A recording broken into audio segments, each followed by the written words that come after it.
At last, we saw the final dance of the Zandvoort race in the Netherlands. That's the Dutch Grand Prix. And it wasn't shy of drama, chaos, five retirements, back-to-back race wins, and a disappointing one for home favourite Max Verstappen. We'll get to the nitty-gritty of every bit of this, but congratulations to Lando Norris, the current champion of Formula One. He won back-to-back races this time around, one before the summer break, and after the summer break, he's back at it again. He did that in a brilliant fashion, and you just have to give him kudos for how he has been able to do that. He already had this momentum from the qualies on Saturday, and he brought that into the main race itself, and he was able to grind out that in a decent manner.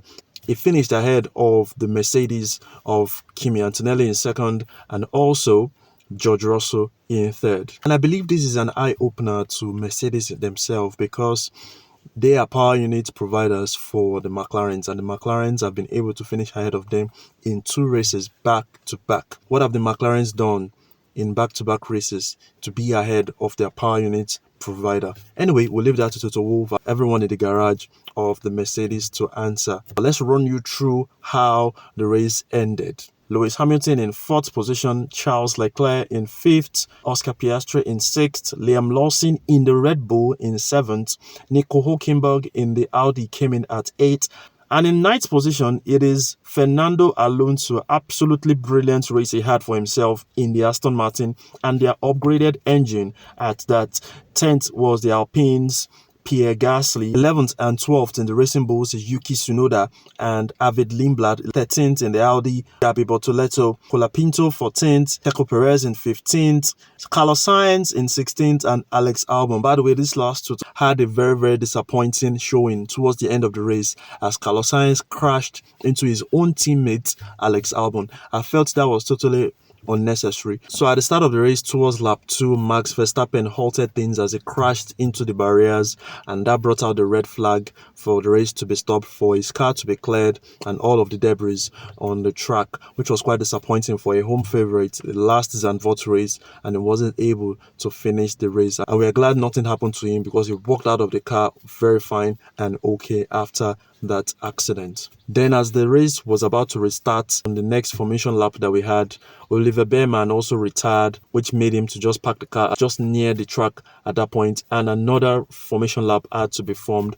for race to begin proper. Like I said, we had 5 retirements: Max, Oliver Behrmann, Lance Stroll, Esteban Ocon, and Valtteri Bottas in that race. So 2 things I want to highlight, and it concerns 2 teams, talking about the Mercedes and also the Ferraris in this. I feel certain drivers, the likes of Charles Leclerc in the Ferrari and also George Russell in the Mercedes, need to watch the F1 movie from last year, which we saw the likes of Josh Pierce and Sonny Hayes. Because one thing that I saw in this race at Zandvoort was the team management and how they were able to manage the race for themselves. And I think that's one thing that this drivers that I've mentioned need to take a cue from.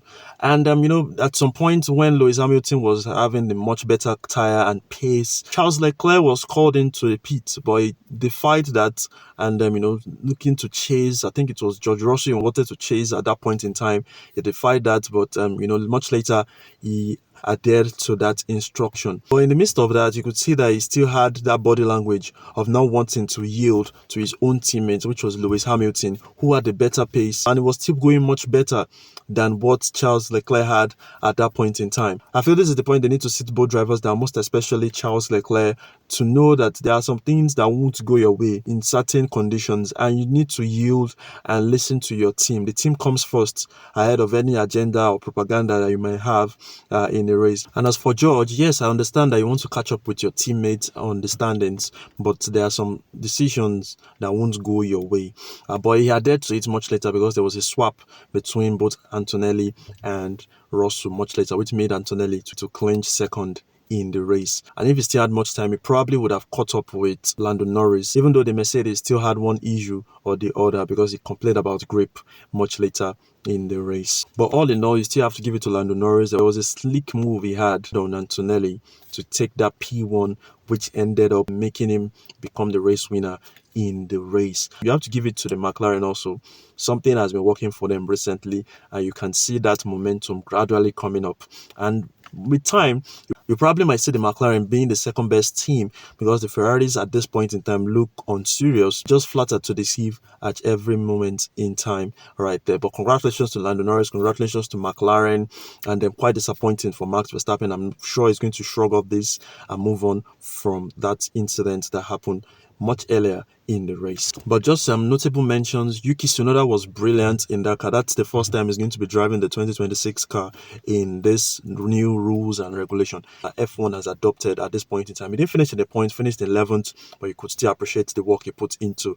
Also, David Lindblad, they both didn't finish in the points, but they were brilliant for themselves. Also, Alonso, like I mentioned earlier, congratulations to him. Also, Aston Martin, seems that there's this growing momentum and charge towards getting the best out of the Honda-powered cars. So straight to the standings right now, it is Kimi Antonelli still leading that with 242 points as against George Russell and Lewis Hamilton, who are leveled on points right now in second and third with 183 points, which is a 59 points gap between the first place Kimi and both drivers in second and third respectively. And to the constructors' standings, Mercedes lead that with 425 points, an 87 point gap to the Ferraris, who now have 338 points, and then the McLarens in third with 263 points at that. But let me know your thoughts and your comments concerning the race in general. Did you see that race? Did you catch all of the drama, the chaos, and the dramatic end to it?